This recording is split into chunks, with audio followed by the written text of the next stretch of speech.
No, we're live.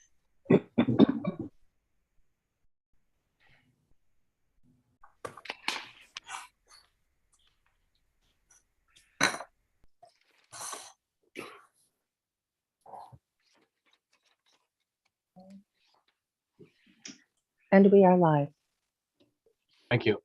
Good morning, everyone. I'm Senator Jim Dill, and I'm the chair of the IF&W committee. I want to welcome everybody here this morning who might be listening, and certainly our committee members that are here. And we have several things on our agenda this morning. The first thing is a public hearing on LD 116, antlerless deer. Then we have a couple language reviews scheduled, one of which is on LD 1873, an act related to airboats. And then we have one on LD 1663, which was a language review and possible consideration, but we're going to delay that for 1 week because there's some language that they're looking at just to make sure it's correct. So we'll do the language review next week on that one and see if there's a possible consideration depending on that language review. And then finally, we have the committee discussion on the electronic tagging of turkey. And with that, the first thing we'll do is go ahead with committee introductions, and I'll start with Representative Danny Martin. Good morning, Mr. Chair. Thank you, folks. My name is Danny Martin. I represent House District 150, located in northern Aroostook County. Representative Mason. Good morning. Thank you, Senator Dill. I'm Rick Mason. I represent District 56, the great people of Lisbon. Senator Black. Good morning. Thank you, Mr. Chair. Russ Black, representing Senate District 17, which is all of Franklin County and 4 towns in Kennebec, Belgrade, Mount Vernon, Vienna, and Fayette. Representative Alley. Go ahead and unmute yourself. I get him that time. Yep. Thank you for introducing me, Senator Dill. I have 12 communities that I work with down in East here, and I'm in District 138. Thank you. Thank you. Representative Lyford. Good morning. Thank you, Senator Dill. Peter Lyford, District 129, which is Clifton, Eddington, Holden, a portion of North Broad, and Vesey. Representative Neto. Good morning, everyone. I represent District 78, which covers Winslow and a small portion of Benton. Representative Terrio. Thank you, Senator. Good morning. I am Representative Tim Terrio. I represent District 79, which is Albion, most of Benton, China, and Unity Plantation. Representative Hepler. Good morning. Thank you, Mr. Chair. I'm Allison Hepler. I represent the towns of Aroustic, Georgetown, Phippsburg, Woolwich, which is where I live, Dresden, and a small part of Richmond. Representative Ordway. Yes, good morning, Senator and everyone. I'm Lester Ordway. I represent District 23, which is part of the town of Standish. And House Chair Landry. Good morning, Senator Dill and everyone. I'm Scott Landry. I represent Farmington and New Sharon, District 113. And again, I'm Jim Dill. I represent District number 5, Northern Penobscot County. And as I say, we'll go right into our public hearing, but first I'll introduce our clerk, Linda LaCroix, and our analyst, Julia McDonald. And with that, we'll open up the public hearing on LD 116, an act to allow the Commissioner of Inland Fisheries and Wildlife to authorize the hunting of antlerless deer without a permit in certain areas, which is the working title, but we'll see where we end up when we get done with this. So first, I will turn to Representative Landry to present the bill to us. Thank you, Senator Dill. As you stated, LD 116, an act to allow the Commissioner of Inland Fishery and Wildlife to authorize the hunting of antlerless deer without a permit in certain areas is pretty much what it says. This is a department bill, and I will let you pick on the department for the details. All right. Are there any questions for Representative Landry? Seeing none. Thank you. Thank you. Who is presenting for the department? Senator Dill, thanks. If we could bring in Nathan Bieber, the state's deer biologist, he will be providing our testimony. Okay, thank you.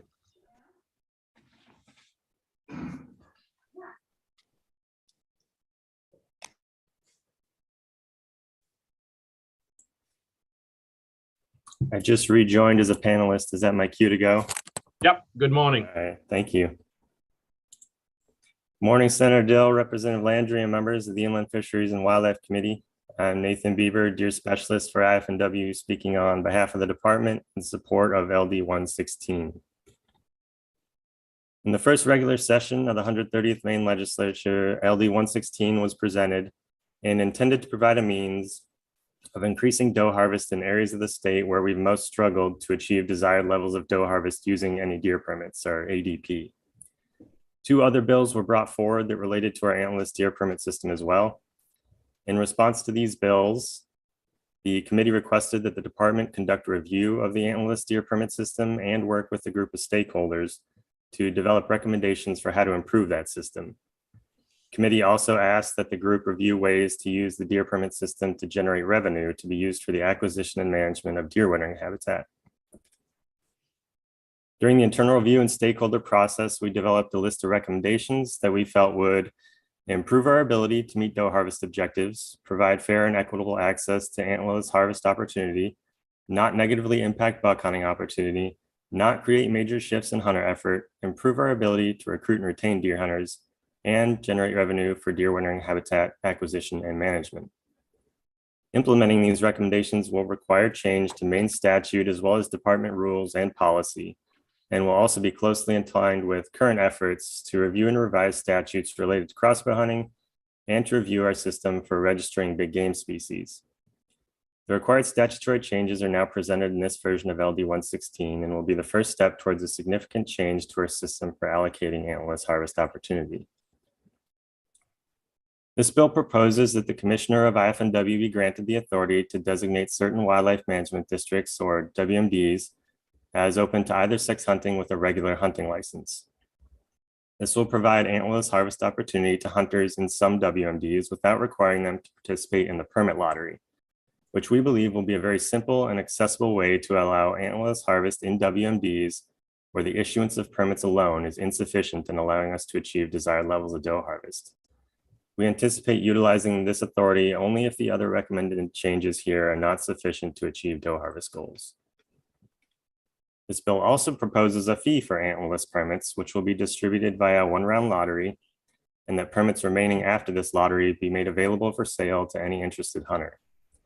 Revenue would be deposited into the Deer Management Fund to be used in efforts to acquire and manage deer wintering habitat, primarily in northern Maine. While imposition of a fee may deter some hunters from applying for permits, we don't believe we'll have difficulty distributing the permits that are allocated. And we believe that the hunters that are most interested in harvesting antlerless deer will less likely be deterred by this change. Charging a fee for something that was previously free will always be contentious. But in time and with increased education about the disposition of fee revenue, and with further examples of properties that we've been able to acquire and that are being managed for wintering deer in public use, many hunters will come to embrace the change as a positive step towards improving our ability to carry deer through the winter in parts of the state that are currently struggling and provide public land access opportunities. We also strongly believe that it is necessary and appropriate to attach a fee to a permit that allows for the take of a second animal. It's important to note the department previously charged a $12 fee for bonus antlerless deer permits up until 2018. So although some hunters are now used to receiving those permits for free, this has only been the case for the past 4 years. This bill proposes the elimination of transfers and swaps of deer permits. This change will alleviate significant administrative and law enforcement burdens associated with processing permit transfers and swaps and in maintaining current records of which hunters hold which permits. This would also eliminate the ability of hunters to use transfers and swaps to accumulate more permits than they are likely to use. Although this change would remove the option to transfer permits to youth hunters, the lottery would retain the current provision of 25% of permits for youth. We'll also seek greater flexibility to allow the harvest of antlerless deer on Youth Day, which will initially be used to allow antlerless harvest without a permit statewide on Youth Day. And while not a primary motivation for this change, eliminating swaps and permits and transfers of permits may prove to greatly simplify development of systems for electronic self-reporting of harvested big game animals, which we're currently reviewing. Finally, the bill proposes adjusting the threshold for issuing super PAC permits in a WMD from 3,500 permits to 2,000, and repealing the sunset clause associated with the crossbow legislation, Public Law 2019, Chapter 98. We believe these changes will provide consistency to hunters, particularly as we move forward with a more comprehensive review of crossbow-related statutes in the coming years. In addition to those changes, the statute presented here in LD 116 will pursue several changes through rulemaking. These include changing permits to allow the take of an additional antlerless deer instead of the current system in which ADPs allow the take of a doe instead of a buck, changes to antlerless harvest allowances during the regular archery and youth day seasons, and a decrease to the number of areas in which an applicant may apply for a permit. There are a seemingly endless number of ways to try and address the issues that we're facing and improve our ability to meet doe harvest objectives. But we feel that this bill, in tandem with rule and policy changes that we'll be pursuing, represents a clear path forward in a direction that will simplify our permitting system, ensure equitable distribution of antlerless harvest opportunity, and also support efforts to acquire and manage deer wintering habitat. Be happy to take any questions that you have at this time or later during the work session. Thank you. Any questions? Representative Lyford. You're muted, Representative. Thank you, Senator. I've got several questions, but I'll wait till the work session. But I was just curious if in the stakeholder group, did we have some main guides in the group? Yes, we did have 2 members of the Maine Guides Association in that stakeholder group. Thank you. Senator Black. Thank you, Mr. Chair. Thank you for that view of the lottery. So if I understand it correctly, you would be eliminating the lottery the way it is now, the free lottery, which everybody applies to and they get a free one. If they're in the lottery, they would have to pay. Once they were picked, they would have to pay, no matter who you were, you'd have to pay $12 for your doe permit. There would be no free doe permits. Correct. Thank you. Representative Ordway. Thank you, Senator. Yeah, just a quick question. Anticipated district WMDs that would do this, I imagine York and Cumberland County would be in there. You mean that part of the bill specific to having either sex harvest without a permit? Yes. Yeah, those would likely be the first. My guess would be District 25 and 24 stand out. So Southern Maine and coastal districts. That would be a last resort, though. We're hoping that the other changes we're proposing get us to where we want to be in terms of doe harvest, but this would be kind of a next step if they don't get us where we want to be. Nathan, in those districts, they can take either a buck or doe. Can they buy additional tags in those districts? Yeah, there would still be the lottery there. And so we'd still have permits distributed by the lottery. And then those people who don't apply in the lottery, they would also be able to take a buck or a doe on their regular hunting license. And then the other part of this bill is that any permits left over wouldn't be distributed as bonus permits. They'd be available for direct sale. So those folks could also purchase one of those permits if there were any available, which would allow them to take an additional antlerless deer. And there's no limit to how many tags they can purchase? I haven't worked out all the details on how that's going to work yet.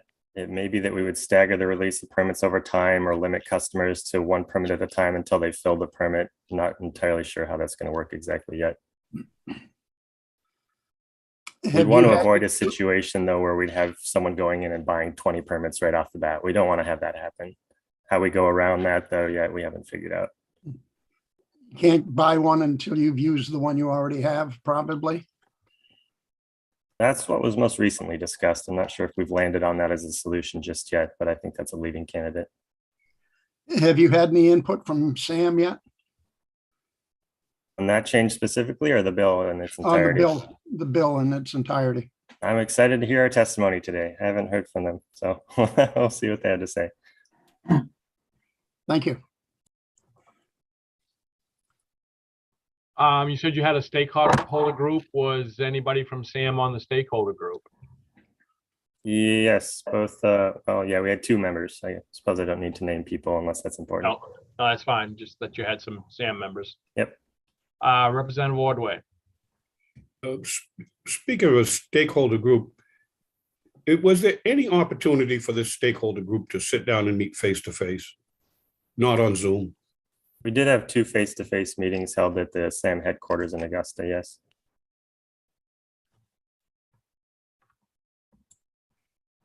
Any other questions? All right, seeing none, thank you for your testimony. Thank you. Next, I will go to the list of folks testifying. Would you let in Don Kleiner, please? I He's on see his him. way, sir. Yeah, I see his picture on the bottom. I don't know if he's there or not, just his picture. Are you there, Don? Oh, I'm sorry, Senator. I was just being promoted to panelist and was lost in the ether for a moment. That's right. We were going to keep you there, but we decided to let you in anyway. So. And I can't believe I'm the only one. Yes, you're the only one on the list to testify. So Just have at it. A couple of observations. First of all, good morning, Senator Landry, Representative Landry, Senator Dill, distinguished members of the Fish and Wildlife Committee. I'm Don Kleiner. I represent the Maine Professional Guides Association. Just an observation and a caution.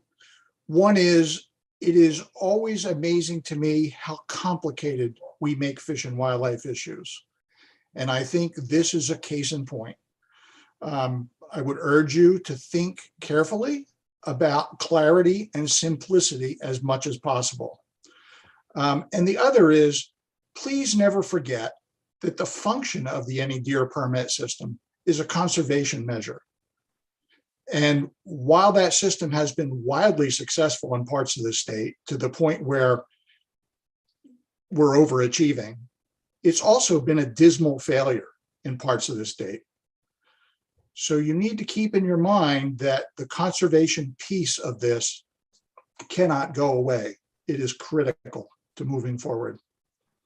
That's all I got. Thank you, Senator. I appreciate the opportunity. Thank you. Are there any questions for Mr. Kleiner? All right, seeing none. Linda, anyone else? No. All right, we will close the public hearing on LD 116, an act to allow the Commission of Inland Fisheries and Wildlife to authorize the hunting of antlerless deer without a permit in certain areas. And before we move on, I see that Representative John Martin has joined us. Would you introduce yourself, sir? Yeah, I've been here for a while, listening to Don as well. John Martin, House District 151, Northwestern Aroostook County. Thank you, sir. Anyone else that's joined us? I don't think so, that we haven't introduced yet. All right, with that, we will go on to language review of LD 1873, an act related to airboats. Julia. Good morning, Chair Dill and members. I will go ahead and share my screen. I'll share it before.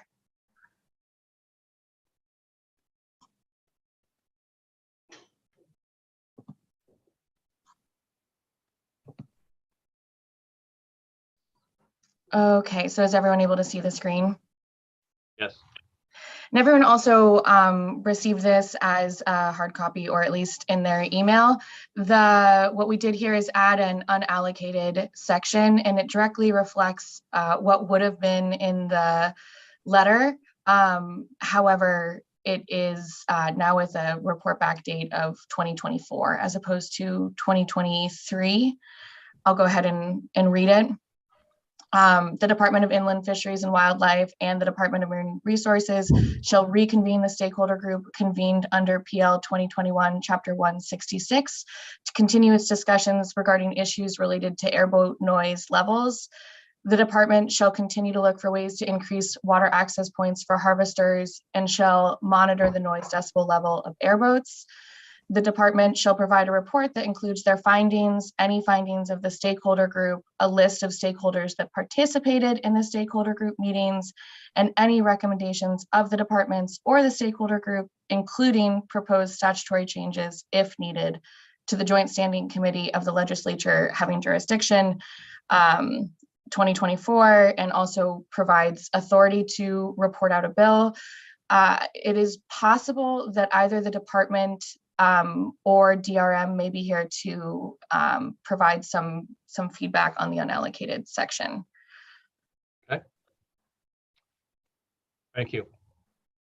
Committee members, any questions, concerns about the language review?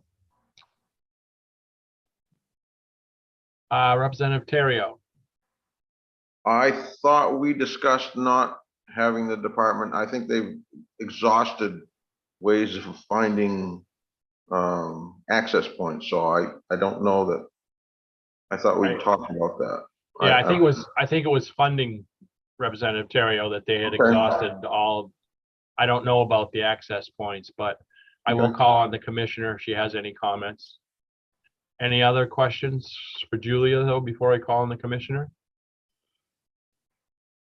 All right, seeing none. Commissioner, would you comment, especially on the unallocated language? Yeah, thank you, Senator Dill. I think, as you pointed out, the department was uncomfortable continue to look for sources of funding, but we are happy to continue to try and find new access points. So we're happy to work on that. I will just also state, and I know that, Marine Resources Commissioner Kelleher is willing to continue the stakeholder group as long as we're all understanding that that is a limited number of meetings, and we're not going to be convening people without a really good reason to do that. We're all very busy, and we'll continue to work with the group and try and foster good relations with the understanding that there'll be a couple meetings a year, not the intensity that they've been meeting with to date. Thank you. Yeah, I would expect possibly, after the summer, once you've got some readings, then there should be some discussions. That's what I would be expecting from the group, and or anything about access points but you're absolutely right. We don't expect you to meet often. Representative Lyford. Thank you, Senator. Commissioner, just out of curiosity, what was the expense to bring the gentleman in from was it Midwest to help you with the airboat modifications? Oh, that's a great question, Representative Lyford. I don't actually know. I presume we pay for his travel and his hotel and, food and lodging. And then graciously his state paid for his time. Does that look right, Deputy? Yeah. So I would say it was minimal. Thank you. Representative Ordway. Probably not for the commissioner, but anybody in general. I thought that Representative Sachs had said that there's a local stakeholders group that was looking at access points. Am I wrong on that? I believe she said that there was some regional, maybe Representative Hepler, do you know the answer? Okay.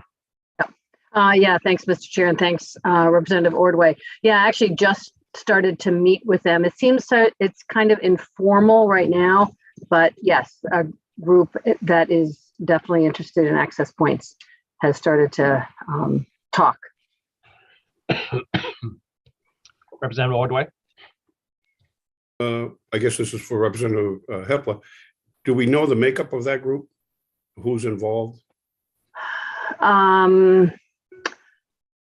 When I met with them last week, there was somebody right at the moment last week, there was somebody from Manamet, somebody from Freeport. There weren't any fishermen there at that meeting, but like I said, this was an initial meeting. I was asked to join, so I didn't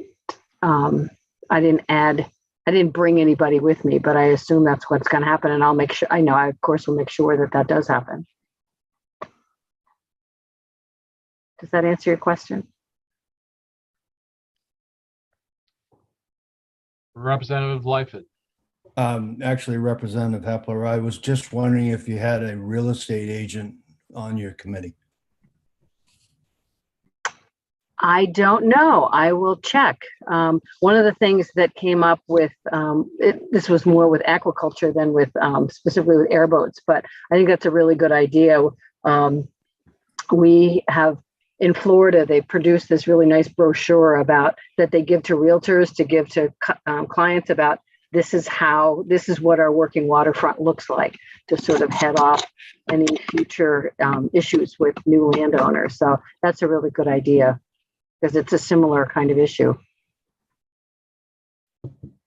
The questions on the language review. All right, seeing none. Thanks, Julia. Next is the committee discussion on electronic tagging of turkey.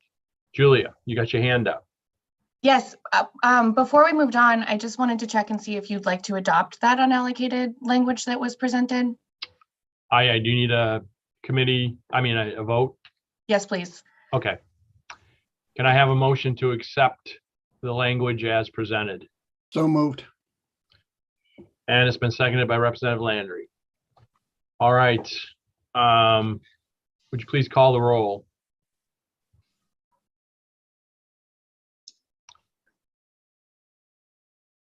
Yes, starting with Representative Lyford, Yes.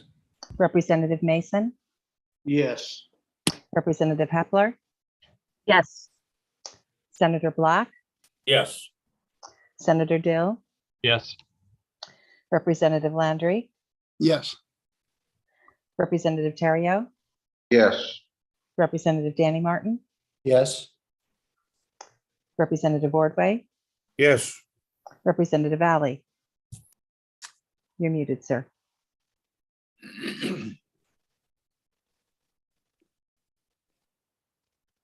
You were unmuted. Yeah, you unmuted yourself, then you muted yourself again, Representative Alley. So there you go. All right. Am I good now? Yes, you're good. Thank you. That was a yes. Representative Nadeau. Yes. And Representative John Martin. Yes. Okay, so that's 12 in favor, 1 absent. All right. So that is on a LD 1873, an act related to airboats. The language has been approved. So we will move on to the electronic tagging of turkey. And again, I will go back to Julia. Thank you, Senator Dill. I believe that the department is going to present before the language. Okay. Who is Commissioner? Who's presenting? I will give sort of an overview, Senator Dill, and then I'll ask Director Webb to step up to the Deputy Commissioner's desk. So Linda, would you let in Nate Webb? Excuse me. No, Would you he's let in Nate actually Webb? in, Yep. he's in with Tim. He's Yep. here already, yeah. So thank you, Senator Dill, and for everyone else, Commissioner Camuso.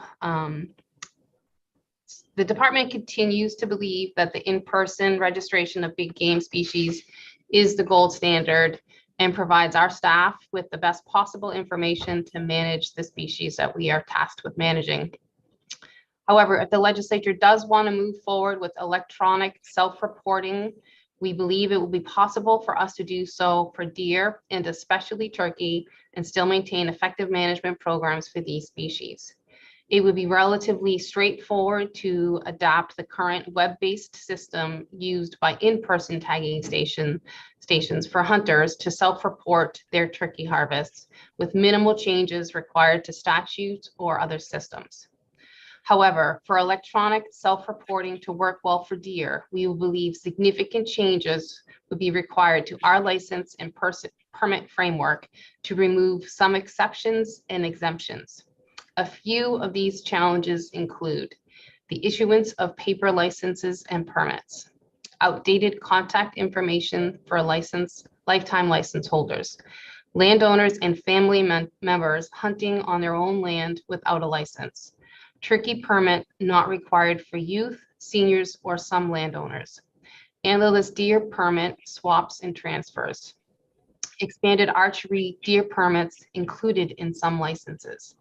Bear permits are not required for resident hunters during firearm season on deer, youth, or seniors.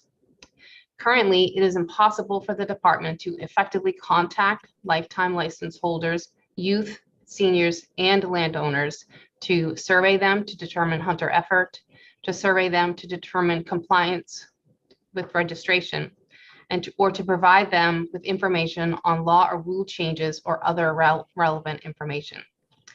Paper license and permit holders do not have their authority loaded into Moses, which means that they would not be able to use an electronic self-registration system. Without addressing these issues, an electronic self-reporting system for deer would not work well for hunters, the department, or deer management in the state. Hunters would be frustrated, there would be an increased demand for department staff to provide technical support, and there will be lower compliance with registration. Finally, the department would not be able to effectively contact a significant percentage of hunters, making it impossible to accurately determine reporting rates. Therefore, we would need time to review the issuance and proposed changes that would allow the development of an electronic self-reporting system that works well. I want to stress that it will be relatively straightforward to adapt Title 12 to allow electronic self-reporting, and the department has already drafted several versions of this language. However, there are numerous other issues that have to be addressed for the system to actually work well. As we outlined in our report in January, we recommend the following. Allowing electronic self-reporting for turkey alone would require minimal change and could be implemented in the spring of 2023. We would also request that the legislature reinstate fall turkey registration beginning in the fall of 2023, as this will help compensate for the reduced data quality we expect from the spring registration data. If the legislature wants to allow electronic self-reporting for deer and turkey, we recommend enacting the proposed changes to the antlerless deer permit system in 2022. During 2022, the department will review the statutory framework for hunting licenses and permits and propose changes to simplify during the next regular session of the legislature in 2023. During 2022, the department will review the statutory framework for crossbows and propose changes to align crossbows with regular archery during the next regular session of the legislature in 2023. Electronic reporting for turkey would be implemented in spring of 2024, and deer could be implemented beginning in the fall of 2024. We would request that fall turkey registration be reinstated in the fall as well. We strongly recommend that bear and moose registration continue only as in-person stations to allow effective collection of biological data. The department will continue to work with guides to set them up as in-person registration stations so that they may register bear for their hunters. And now I will let Nate share his screen if that's okay. Yeah, before we do, let me see if there's any questions for you though, please. Representative Danny Martin.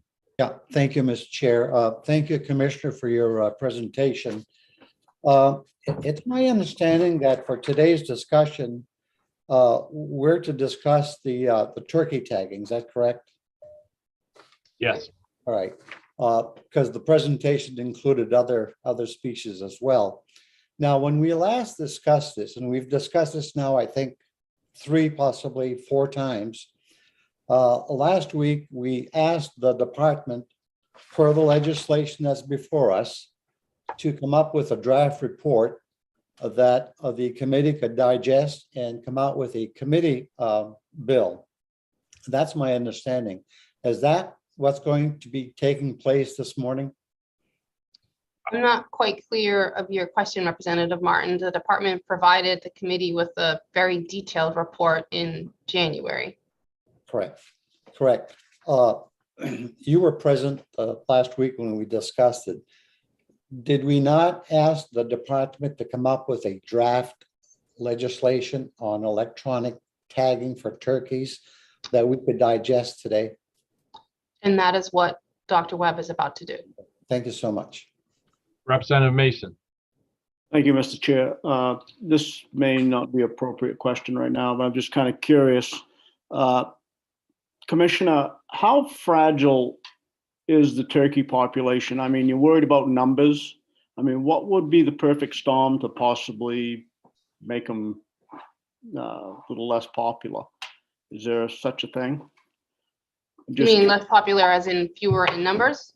Yeah, if we was to lose a great deal of number of turkeys, what would create that? Bad winter, super cold temperatures, what would it be? I'm just curious. Sure. I mean, there's any number of things that could impact turkey populations, but for right now and Nate can jump in any minute, but disease, you know, and other sort of parasites, and we've had avian influenza, West Nile virus, you know, avian pox. The turkey have been afflicted with several various diseases. And I think, as Dr. Webb pointed out in his previous testimony to the committee, that many states are actually reducing their turkey harvest because of a steady decline in populations in those states. Nate, can you please correct me if I'm misspeaking? No, that's correct. Good morning, Nate Webb, Wildlife Director. As I mentioned last week, a number of states in the East are seeing declines in their turkey populations. In Maine, we're still, we believe we're still in a phase of population growth and expansion, but that won't continue forever. And eventually the population, we expect, will plateau and very likely will start to decline, which is a similar trend to what other states in the East have seen. Thank you. Thank you very much. Representative Ordway. Yes, thank you, Senator. Nate, what are the states that are seeing decline? And do we know the reasons for the decline in those states? Yes, thank you, Representative Ordway. There are a number of states in the Northeast. I couldn't name all of them off the top of my head, but there are several in the Northeast and in the East that are declining. For the most part, those declines are believed to be due to disease. There are a number of states, though, that have identified harvest as playing a role in those declines, and as the commissioner mentioned, have actually curtailed hunting opportunities as a result.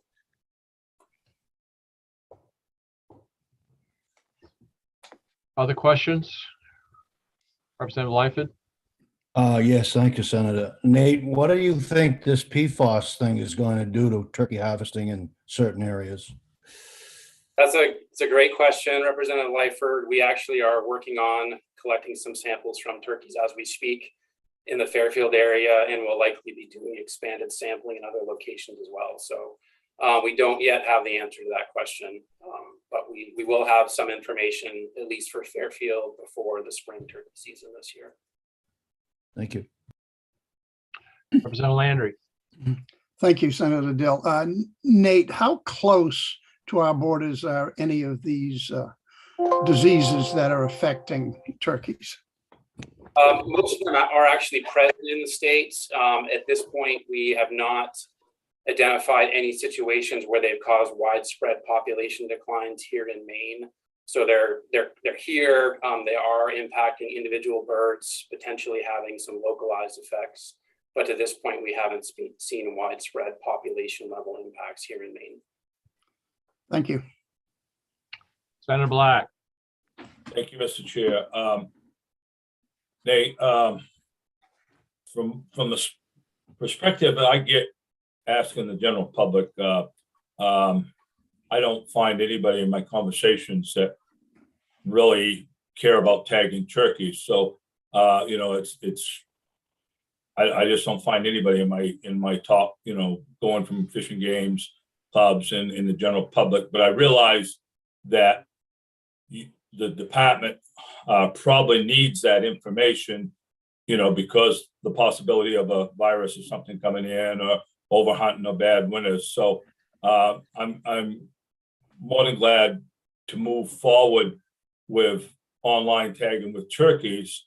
And I guess in regards to what Representative Martin was saying, I'm glad that we're separating them out, because I think that we need to look at each wildlife species by themselves. And so I have no problem moving ahead with tagging of turkeys online. I probably would vote for not tagging them at all. So, but I know that the department needs to have some handle on some information and be able to shut down areas, so thank you.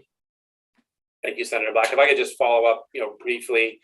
Turkeys, unlike many of the other species we manage or provide hunting opportunities for, thinking of ruffed grouse as an example, there's been a lot of research for species like ruffed grouse or snowshoe hare or other upland game species that show that hunter harvest really has minimal impact on the population dynamics for those turkeys. And that's the reason why we don't require registration for some of those species.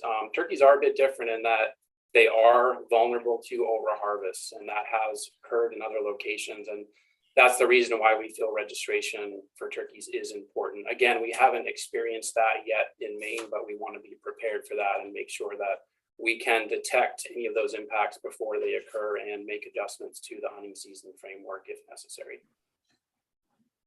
Representative Ordway.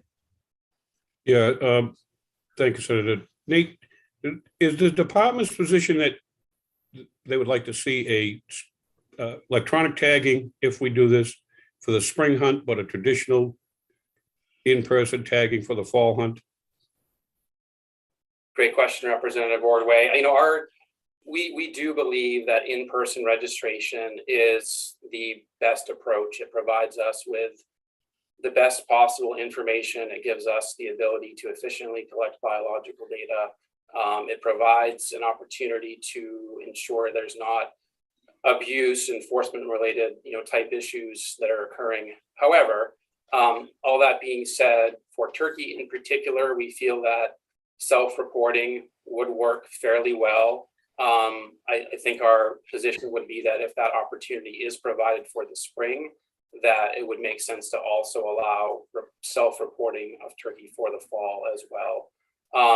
We do expect to maintain in-person registration stations as well for those hunters that would choose or prefer to use that option.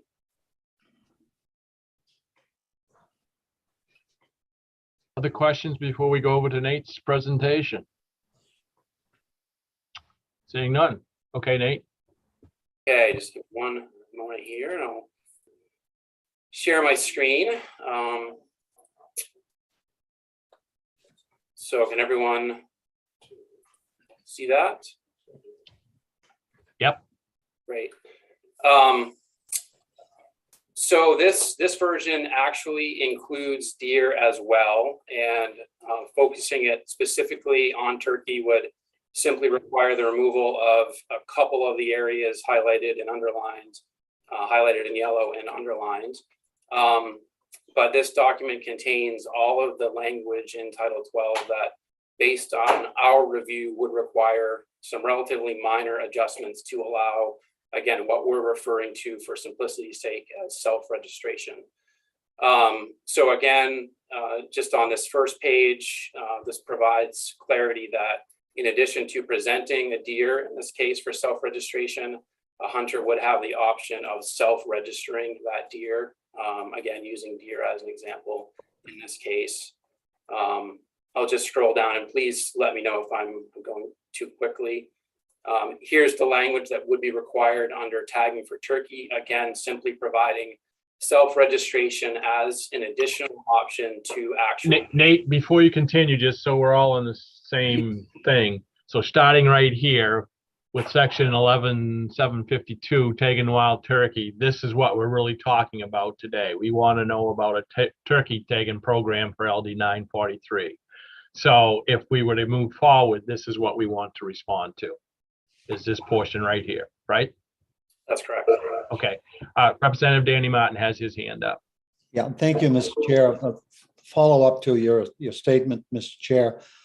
It's my understanding, and so we won't be confused, it's my understanding that today we're discussing electronic tagging of turkeys.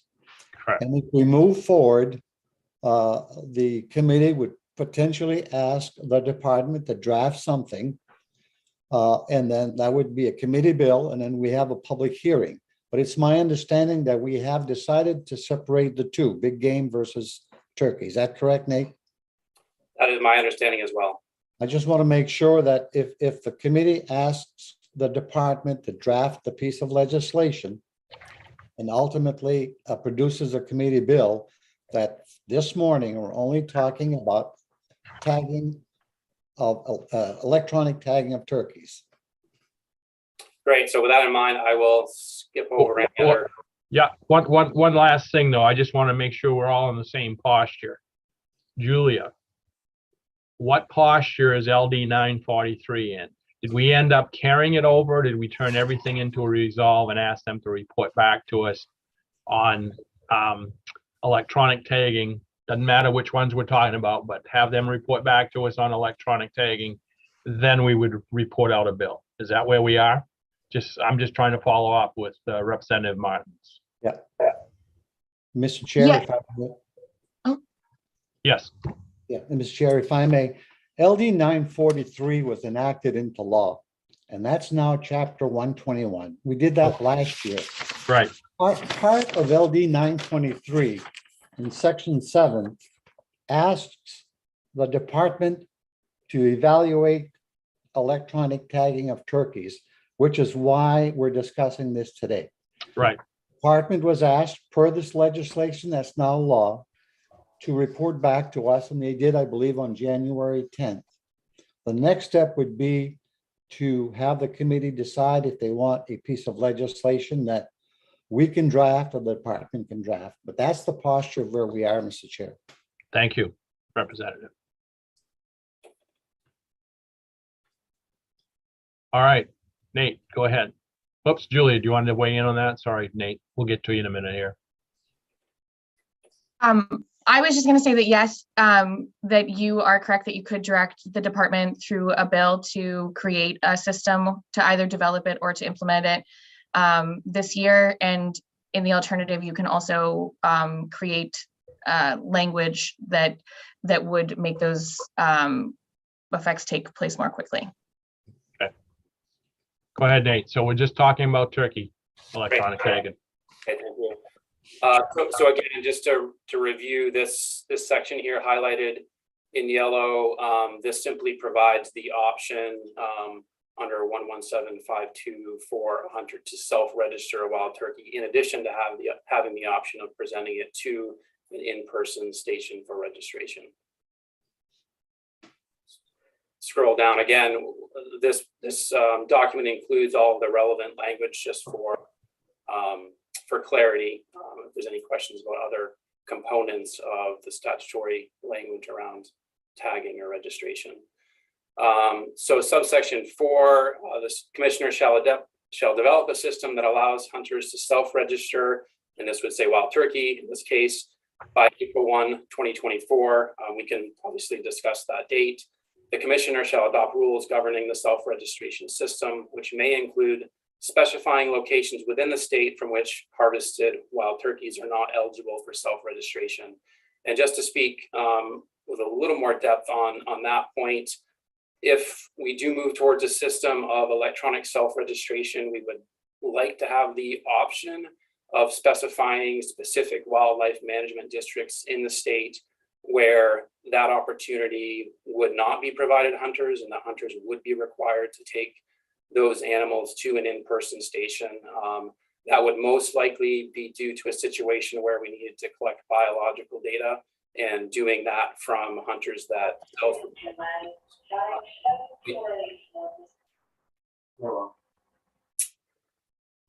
so just scrolling down here a bit further, again, this language simply adds self-registration to in-person registration at a station as an option.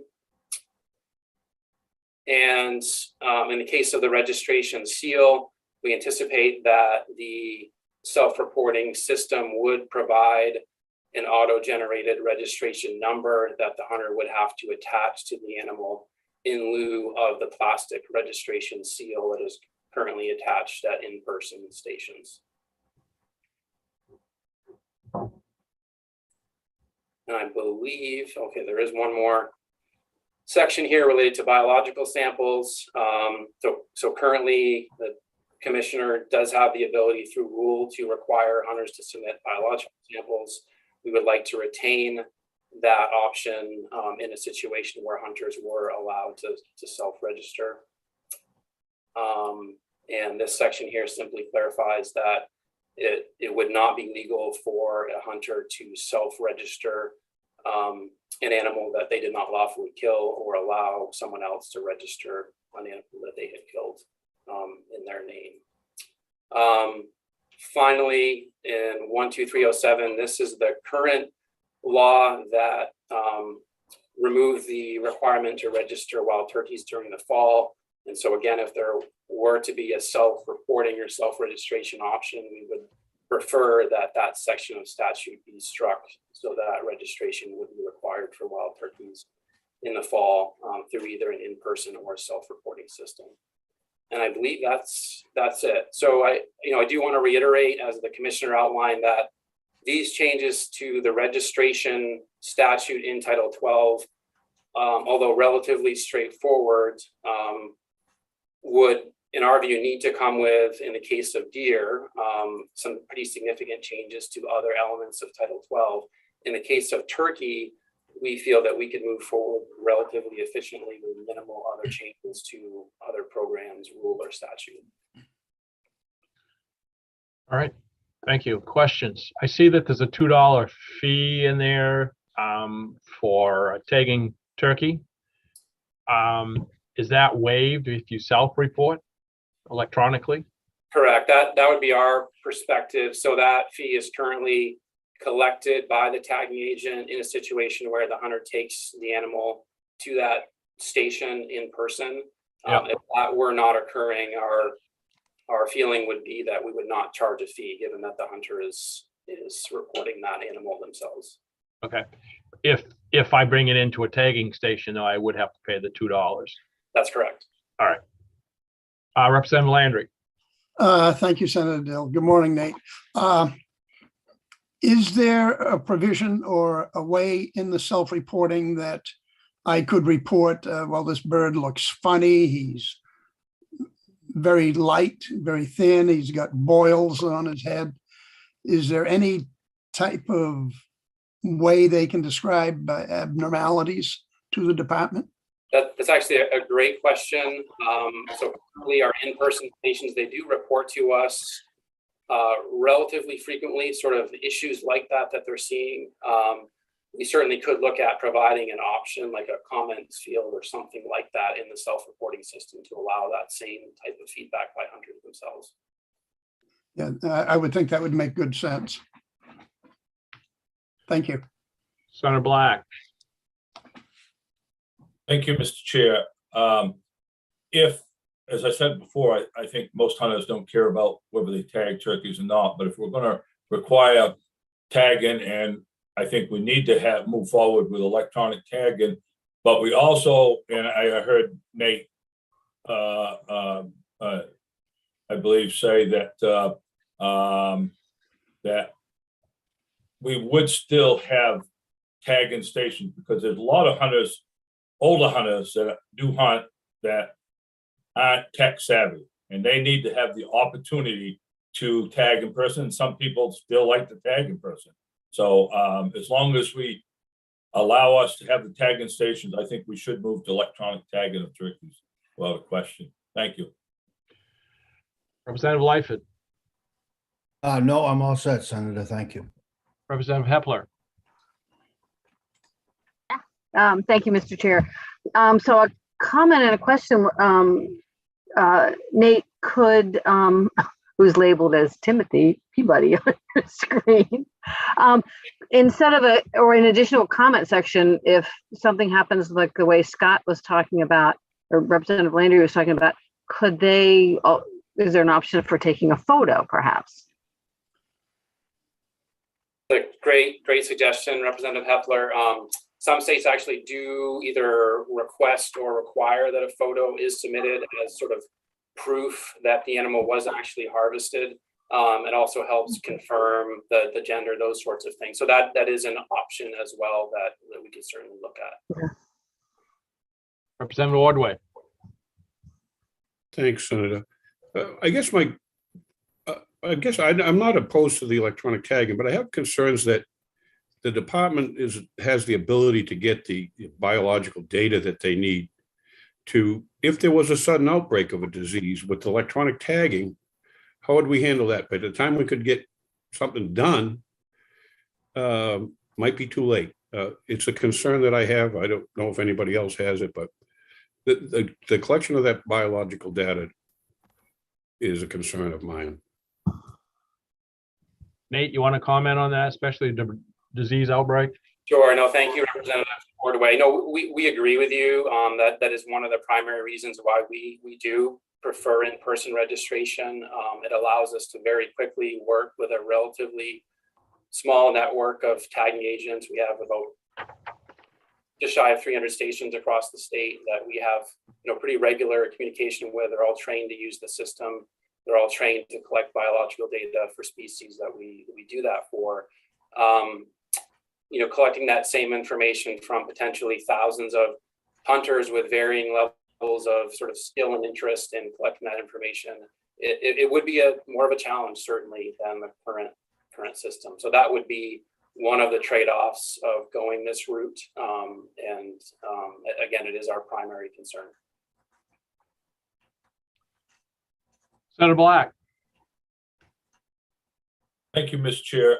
Nate, to Representative Ordway's question of outbreak, wouldn't you be at advantage with turkeys where you have 2 seasons, spring and fall, so you would have more data and also you'd have 2 harvest periods instead of just 1?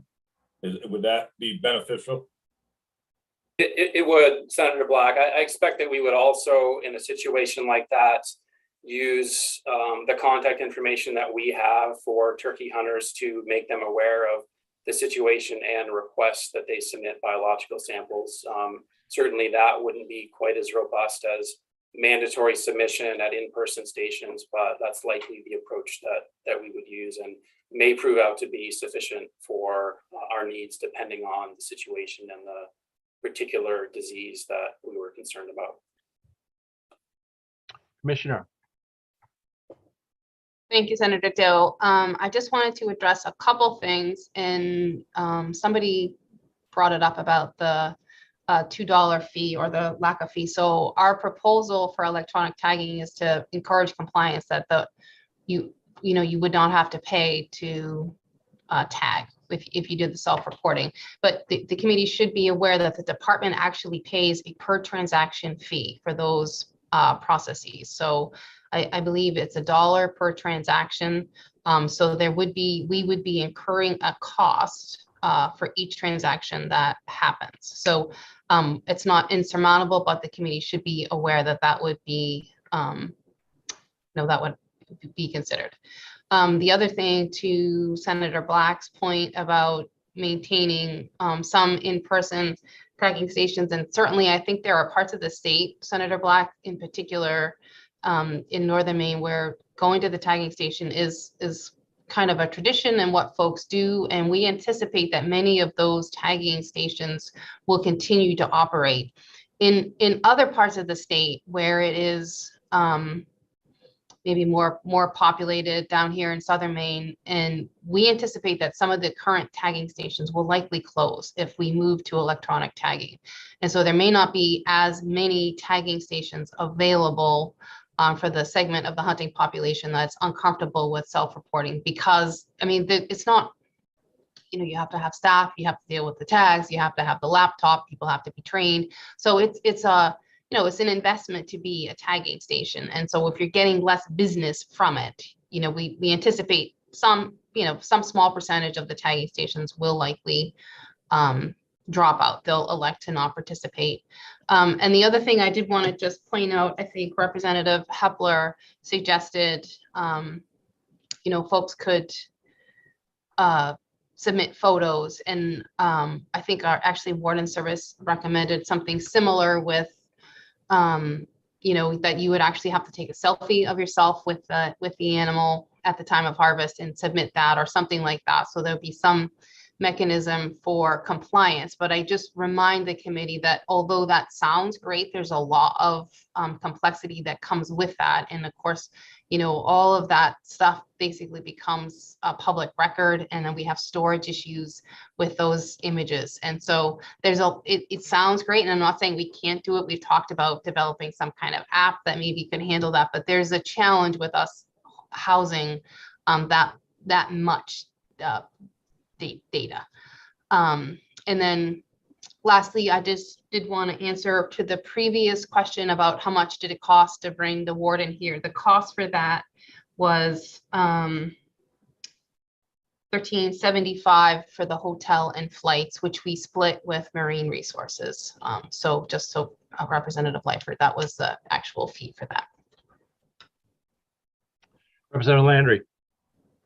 Thank you, Senator Dill.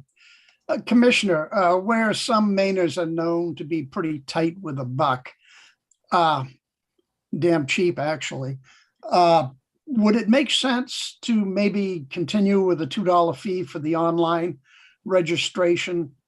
Some of the tagging stations will say, well, we're losing business because they can do it for nothing. Where we're going to incur a cost of $1 per transaction, would it not be unreasonable to charge $2 for the online registration as well? So, and I think, I'm not sure if Bill Swan is here, but having to process the credit card for us adds just a different level of complexity with that transaction. And I think our biggest worry is that people are going to go to register the deer and not have their wallet handy or not have their credit card available and be uncomfortable, you know, putting their, I mean, there's still a lot of people who are uncomfortable kind of putting their, you know, credit card or debit card information online. And so we felt that really to encourage everybody to register, because that is really our biggest concern, is that folks are going to get that animal home, and you know, when 6 or 8 or 12 or 14 hours goes by and the warden hasn't shown up at their door and they now get that turkey processed, they're like, I'll register next year, or I'll get to it next week, and they'll forget. And so if there's that added step of having to go in and enter your credit card information and the expiration date and the security number and that sort of thing, that we were concerned that would prevent some level of folks from participating with the self-reporting, and that those animals wouldn't be registered at all. Thank you. Representative Ordway. Can't believe I'm going to say this. If the department is going to take a cut in revenue from this, is it possible to put a fee to the license to cover that loss? Maybe not everybody's going to get a turkey, so maybe it's 50 cents on a license. I hate to see the department take a loss on this. Don't tell anybody I said that. No one will ever see this, so. Nate. Just to respond to that quickly, in the case of turkey alone, the fee is $2. For the other 3 big game species, it's $5, and the tagging agent retains all of those funds. So none of the registration fees from turkey comes to the department. So there would be no direct impact or loss from not requiring hunters who self-report to pay a fee to the department. It would be a loss to the tagging stations, as the commissioner mentioned, that aren't getting that business of tagging the turkeys. What about the Inform Me? We would still be required, I believe, we would probably have to get Bill Swan to weigh in, required to pay the transaction fee to Inform Me, but we pay that out of our sort of base budget right now. Other questions? Representative John Martin. Yeah, I agree with Rev. Ordway. I think there's no reason why we couldn't add a couple dollars to the permit for turkey, for example, to cover that cost. Because eventually you're going to have more and more people hunting turkey. I mean, I would hope so, because they're a pain in central Aroostook anyway. And so it seems that we need to deal with that issue. Other questions? Representative Danny Martin. Thank you, Mr. Chair. Not necessarily a question, but a comment. Taking a look at the piece of legislation that led us to this discussion. Great discussion, great questions this morning on conceptual legislation. And I do want to thank the department and Nate for bringing something before us. Would not the next step be to decide if the committee wants to draft legislation? Once that legislation is drafted, it has to have an LD, and then hold a public hearing and then further discuss the matter. That is correct. That's the posture we're in now, that if we decide to do this today, I would expect that we would ask Julia and the department to get their heads together and bring something back as quickly as they could on this one. And remember, on Wednesday, we're going to have a similar discussion on the big game tagging, deer or whatever posture we're in. Yes, Representative Martin. And Mr. Chair, the process on the big game would be identical to what took place this morning. And I'm Right. glad we separated the two. Yeah, and what I would ask when they come back is to take, if he's, whatever the testimony is they're showing, not have turkey in there at all. Because I personally find it more confusing as we're trying to sift through it. So that would be what I would ask for the testimony on Wednesday. Representative Mason. Thank you, Mr. Chair. I would not want to see a fee with this electronic tagging at all. I'd like to see the hunters get something to make it a little easier for them, so they will get out in the field and hunt. That's just my opinion. Thank you. Any other questions? All right, Senator Black. Sorry about that. Just a question to, I'm not sure whether it's Nate or the commissioner. Are we seeing, I think I heard somewhere that the number of turkey hunters are trending down. We're not, the number of hunters and kill is not there what it used to be when, 5 years ago or 6 years ago. Am I correct in saying that? I'll let Nate address that. I don't think that's the case right now, Senator Black. We've had increase in hunting substantially in the past year, but I'll let Nate address turkey in particular. Sure, thank you, Commissioner. No, that's absolutely correct. In fact, in the last 2 years, we've seen a modest increase in, I believe, in turkey permit sales, probably related in part to the pandemic and just sort of more people being outside. Our turkey harvest has been relatively stable for several years now. All right, seeing no more questions, committee. How do we want to proceed? Do we want to proceed with a bill to allow electronic tagging of turkeys and ask that this be brought back? I'm seeing some nods. Do we need a motion, Julia, to do that? Yes. Okay. Can I have a motion to proceed with the bill? Representative Rick Mason. I would like to proceed. All right. So the motion is to proceed with a legislation for electronic tagging.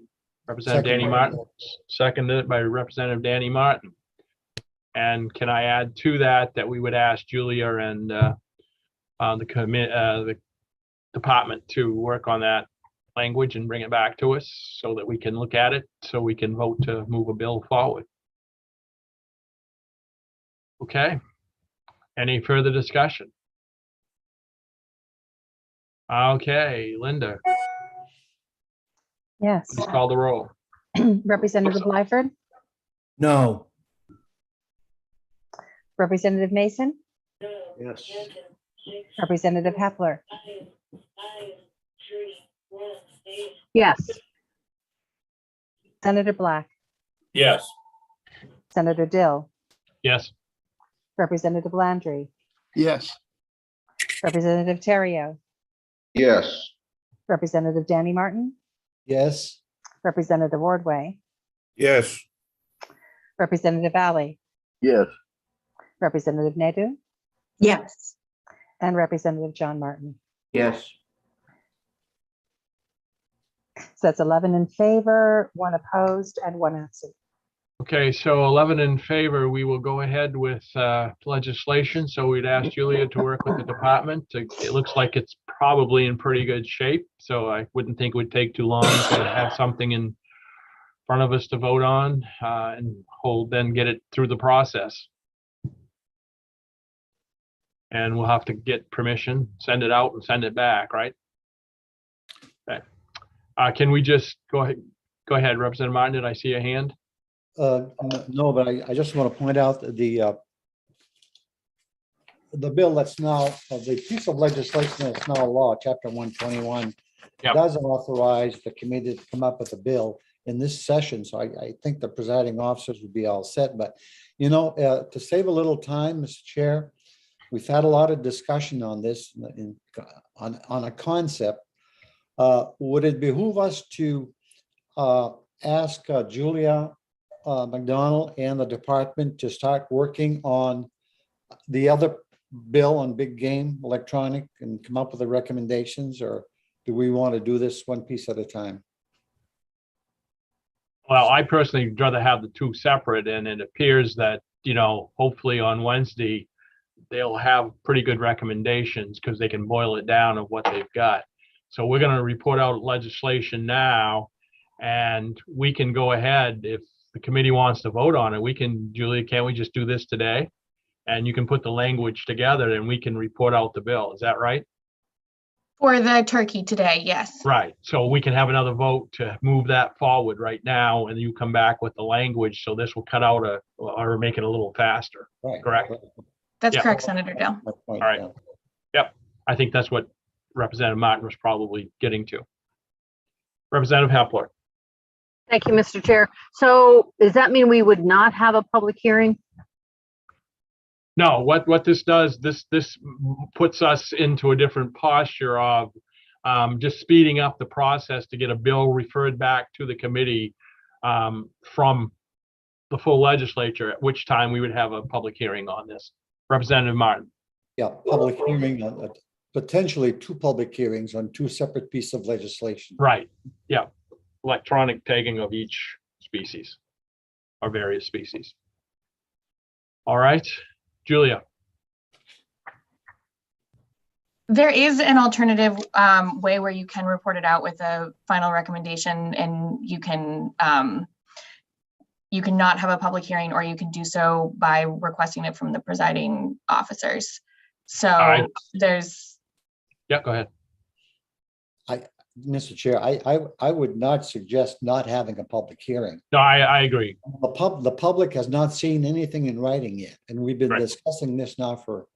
Yeah, no, yeah, thank you, Representative. I agree.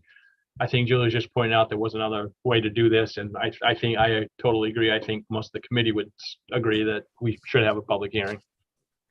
So with that, we've already voted to move forward with the legislation for you at least to work together. Now, just to keep it all clean, can I have another motion that would allow us to actually request? It's been moved. Is there a second? Second. So this way, all this we're voting on now is the committee is saying, let's send this to the presiding officers to get this back as quickly as possible. And in the interim, they're working on the language. So with that, any further discussion? Again, let's do a roll call. Linda? And Senator, can I just ask who was the motion and the second? John and Danny. Okay, great. Thank you. Martin, And let's start again with Representative Lyford, No. Representative Mason, Yes. Representative Hepler, Yes. Senator Black, Yes. Senator Dill, yes. Representative Landry, Yes. Representative Terrio, Yes. Representative Danny Martin, Yes. Representative Ordway, Yes. Representative Ali. You're muted, sir.